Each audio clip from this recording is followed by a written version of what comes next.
Before moving on to the last shape I want to do in one single color, I just wanted to point out that when there is a gap of at least one square without the color, when the areas of the same color don't have that at least one point of contact, it's very hard to go through without leaving thread behind. So in this case, we are better off doing one square at a time and finishing and starting again.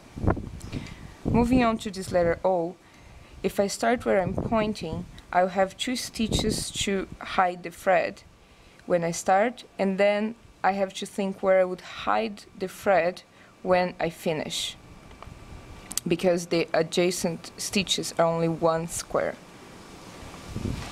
Here I have a sequence of 5 stitches, so another option would be to hold the fabric and do the O with the fabric on this direction, as if it was lying down, and then I could start on the middle of that big sequence and finish towards the other end of it. I'll choose to start as we have been doing, with my pattern holding up vertically, and I'll start on this sequence of 2 stitches here on the bottom. So the start is the same as we have been doing for everything, so I just start with those 2 stitches, using the 2 stitches to hold the thread.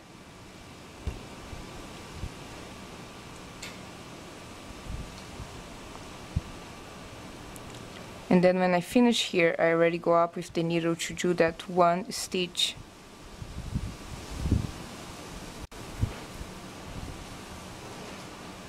I'm pointing back at the scheme here. So I'll do that 1 stitch and again leave the needle going up through the hole up, so I can be in the point of contact to that sequence of 5 stitches. So that sequence I would do as if I was doing 5 rows of 1 stitch only. So I keep my needle always going vertically, working from left to right, right to left to do those 5 points. When I get here, from this point where I finish this diagonal, I am not at the point of contact to go ahead on my stitching. So this is the point where I would finish, and I would have to go horizontally to come out on the point of contact. I do not want to do that because that would mess up my finishing. So I keep going vertically, and I can only go back to that point of contact if I do the other leg of the X. It looks weird because it looks like I finished 1 stitch without finishing the rest of the column.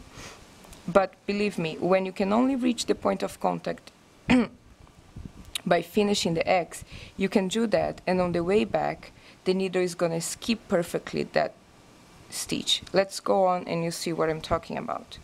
So I keep going through the points of contact from one row to the next row.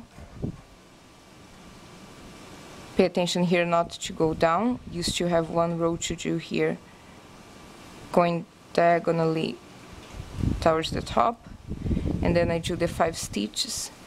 And here the exact opposite happens. I reach the point of contact before finishing that 5th stitch. If I did this stitch, I would already have missed the point of contact. So I have to do the single stitch that finishes the O before I come back to finish that column of 5 stitches. And it always works out perfectly. If you take advantage that you reach the point of contact, when you're coming back, you have a chance to finish that stitch perfectly. Here I got distracted and went back down, when actually I was supposed to keep going up to finish those half stitches. I can easily correct the mistake by retracing my steps, undoing, and then going on the right direction. So I just keep going back, finishing those half stitches, and it always works perfectly that I always end up on the exact point to finish the half stitch on the next row. And as I said, when I come back, the needle skips perfectly that stitch that's already completed, so I can go ahead and complete the other halves. So again, if you can only reach the point of contact after finishing a stitch, finish that stitch and keep going, leaving all others as half stitches, and it will work out perfectly on your way back, that you never have to do any jumping on the back. Here, if I finish towards the end, I will come back where I started, and I don't want to finish on the same place I started.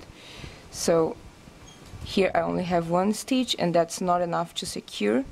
So I'm going to keep going ahead to secure the thread on at least 1 or 2 more stitches before I finish. The O is done. Let's look at the back. And as with every shape we've been doing, the back is perfect. So keep practicing with other letters, and on the next video we're gonna add some color. And it will be the last video where we go through the technique. You can look online for some pattern for letters. Keep practicing the letters, and I will see you in the next video.